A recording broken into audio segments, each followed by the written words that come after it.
اعوذ باللہ من الشیطان الرجیم بسم اللہ الرحمن الرحیم رب اشرح لی صدری ویسر لی امری واحلل عقدۃ من لسانی یفقہوا قولی۔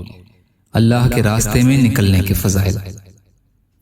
حضرت معاویہ، حضرت عبد الرحمن بن عوف اور حضرت عبداللہ بن عمرو بن عاص رضی اللہ تعالی عنہم سے روایت ہے کہ نبی کریم صلی اللہ علیہ وسلم نے ارشاد فرمایا، ہجرت کی دو قسمیں ہیں، ایک ہجرت برائیوں کو چھوڑنا ہے اور دوسری ہجرت اللہ تعالی اور ان کے رسول کی طرف ہجرت کرنا ہے، یعنی اپنی چیزیں چھوڑ کر اللہ تعالی اور ان کے رسول کے راستے میں ہجرت کرنا ہے۔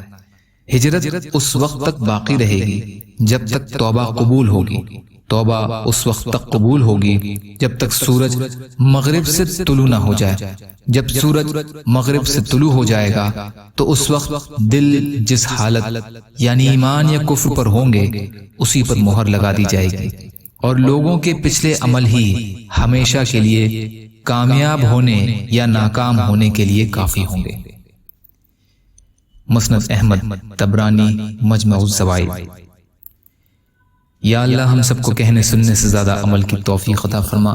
یا اللہ جو مظلوم ہیں، پریشان حال ہیں، بیمار ہیں، قرض میں ہیں، بے روزگار ہیں، محتاج ہیں، ان کی مدد فرما۔ یا اللہ جو دنیا سے ایمان کی حالت میں چلے گئے ان کی مغفرت فرما۔ یا اللہ اپنے حلال میں سے دے دیجئے، اپنے حرام سے بچائیے، اپنے غیر سے بے نیاز کر دیجئے برحمتک یا ارحم الراحمین۔ السلام علیکم۔